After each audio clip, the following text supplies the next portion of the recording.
প্রাথমিক শিক্ষক নিয়োগ 2025 যারা চাকরি পেতে চলেছ তাদের কিন্তু সোনায় সোহাগা। হ্যাঁ, এটাই কিন্তু বাস্তবতা। কেন?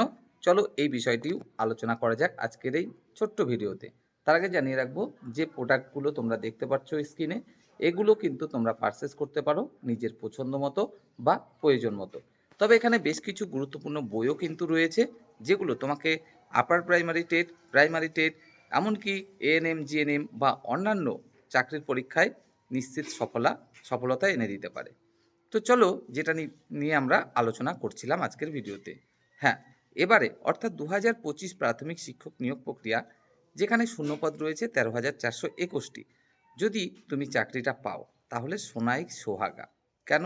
কারণ একটাই, সেটা হলো তোমার স্যালারি। হ্যাঁ, স্যালারি যেটা আমরা দেখেছি এতদিন যাবৎ, একজন প্রাথমিক বিদ্যালয়ের শিক্ষক বা শিক্ষিকা তার স্যালারি শুরু হতো মূলত, মোট যদি স্যালারি ধরতাম সেক্ষেত্রেও এই 35,000-এর কাছাকাছি।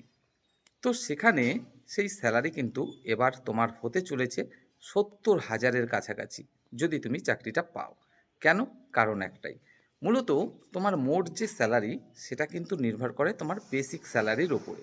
এই যে হাউস রেন্ট 12% বা এই যে বর্তমানে ডিএ দেয়া হচ্ছে 18%, এই যে বিষয়গুলো পুরোটাই কিন্তু নির্ভর করে বেসিক স্যালারির ওপরে।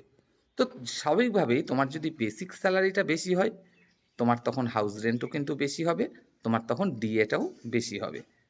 তো চলো আমরা জেনে নেওয়ার চেষ্টা করি এই যে সপ্তম পে কমিশন আসতে চলেছে পশ্চিমবঙ্গে, এখানে বেসিক স্যালারি তাহলে কত হতে চলেছে।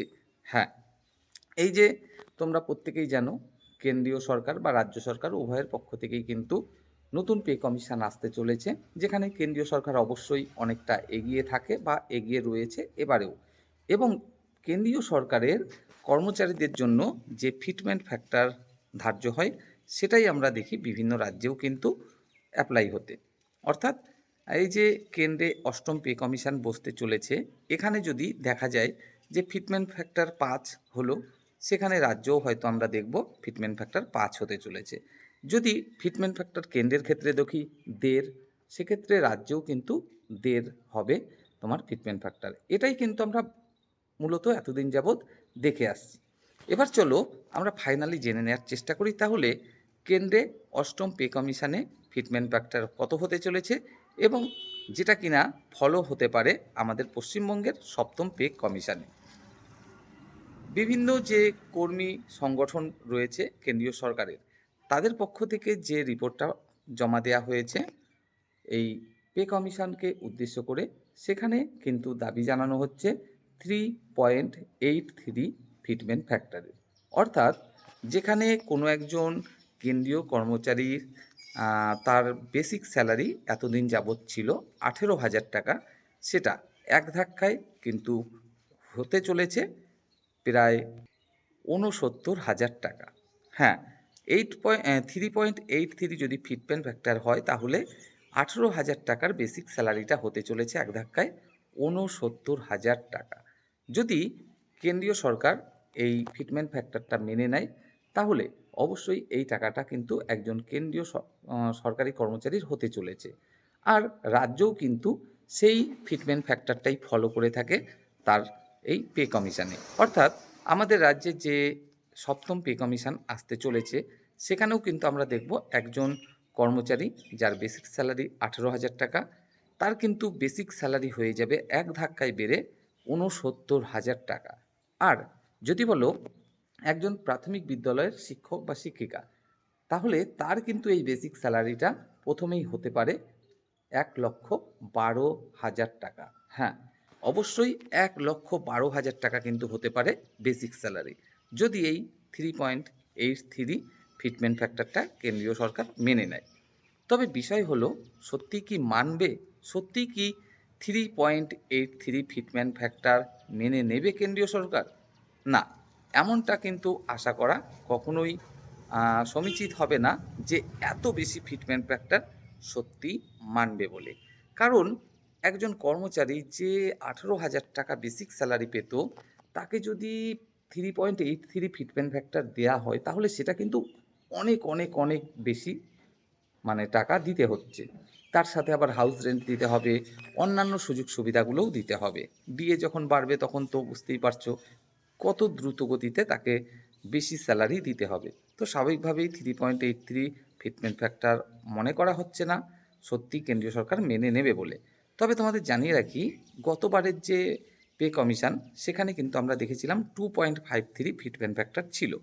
হ্যাঁ, 2.53 কিন্তু ফিটমেন্ট ফ্যাক্টর ছিল গতবারের পে কমিশনে। অর্থাৎ আমরা আশা করতেই পারি যে ন্যূনতম 2 থেকে 2.5-এর মধ্যে কিন্তু এবারও ফিটমেন্ট ফ্যাক্টর থাকতে চলেছে। যদি আমরা 3.83 এত বেশি ফিটমেন্ট ফ্যাক্টর না ধরেও মাত্র 2 থেকে 2.5 ফিটমেন্ট ফ্যাক্টর ধরে থাকি, তাহলেও একজন প্রাথমিক বিদ্যালয়ের শিক্ষক বা শিক্ষিকা পশ্চিমবঙ্গের যেখানে 28,900 টাকা বেসিক স্যালারি পাচ্ছে, সেখানে দাঁড়িয়ে তার দুগুণ অর্থাৎ প্রায় কিন্তু 57,000 প্লাস বেসিক স্যালারি হতে চলেছে। আর যদি এই ফিটমেন্ট ফ্যাক্টরটা হয়ে যায় 2.5, তাহলে কিন্তু তার বেসিক স্যালারি সেটা কিন্তু হয়ে দাঁড়াচ্ছে 70,000-এরও ওপরে। অর্থাৎ তোমরা যারা নতুনভাবে চাকরি পেতে চলেছ প্রাথমিক বিদ্যালয়ের একজন শিক্ষক বা শিক্ষিকা হিসাবে, নিশ্চয়ই এটা কিন্তু বলার অপেক্ষা রাখে না, তোমাদের কিন্তু সোনাই সোহাগা। অবশ্যই সোনাই সোহাগা এই কারণেই বলা হচ্ছে, কারণ তোমাদের চাকরি জীবন এখনও প্রচুর প্রচুর বাকি থাকবে। তোমরা এর পরেও আরও বেশ কয়েকটা কিন্তু পে কমিশন অবশ্যই পাবে। আর যেটা তোমরা শুরু করছো সেখানেই কিন্তু প্রচুর প্রচুর স্যালারি তোমরা পাচ্ছ, কারণ যখন তোমার বেসিক স্যালারি হতে চলেছে মোটামুটি 60,000 টাকার কাছাকাছি থেকে 70,000 টাকার কাছাকাছি, সেখানে এর সাথে আরও 12% রয়েছে হাউস রেন্ট। শুধু তাই নয়, তার সাথে যখন যেমন ডিএ দেওয়া হবে 3% হোক 4% হোক যাই হোক না কেন, তখন একটা কিন্তু মোটা অঙ্কের স্যালারি তোমার বৃদ্ধি পাবে। আর তাছাড়া আরও একটা বিষয় তোমাদের জানিয়ে রাখবো, প্রতি বছর, হ্যাঁ, প্রতি বছর একটা ইনক্রিমেন্টের ব্যাপারও কিন্তু রয়েছে, যেটা এতদিন যাবৎ ছিল 3% এবং সেটা এখন দাবি করা হচ্ছে 6%-এর জন্য। অর্থাৎ যদি ইনক্রিমেন্ট প্রতি বছর 6% হিসাবে তোমার হয়, তাহলে তো বুঝতেই পারছো প্রতি বছর কত টাকা তোমার স্যালারি বৃদ্ধি পাচ্ছে।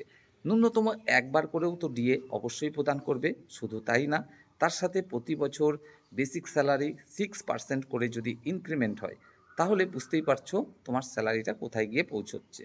তো আমরা 3.83-র আশা না করে যদি এটুকু মেনে নিই যে 2 থেকে 2.5 এর মধ্যে ফিটমেন্ট ফ্যাক্টর হয়, তাহলেও কিন্তু আমরা খুব ভালোভাবেই বুঝতে পারছি তোমরা যারা শুরুতেই মানে তোমরা যারা 2025-এর প্রাথমিক শিক্ষক নিয়োগ প্রক্রিয়ায় চাকরি পাচ্ছ, শুরুতেই কিন্তু মানে মাইনে পেতে চলেছ ন্যূনতম 70 থেকে 80,000 টাকা। কেন? কারণ 2 যদি হয়, অর্থাৎ 2 যদি ফিটমেন্ট ফ্যাক্টর হয়, তাহলেও বেসিক স্যালারি প্রায় 57,000 প্লাস হচ্ছে। তার সাথে 12% হাউস রেন্ট রয়েছে। তারপরে আবার যদি ডিএ কিছু দেয়, তাছাড়া 500 টাকা যেটা রয়েছে তোমার মেডিকেলের জন্য, সেটাও তুমি পাচ্ছ। আর যদি 2.5 হয়ে যায় এই ফিটমেন্ট ফ্যাক্টর, তাহলে এমনিতেই তো 70,000-এর উপরে তোমার বেসিক স্যালারি হচ্ছে। তারপরে আবার 12% হাউস রেন্ট, 500 টাকা তোমার রয়েছে মেডিকেল, যেটা কিনা 1,000 টাকাও হতে পারে। 6% করে প্রতি বছর ইনক্রিমেন্ট, বুঝতেই তো পারছো। আবার ডিএ যখন দেয়া হবে। তো যাই হোক, বিষয়টা তোমাদের সামনে তুলে ধরলাম।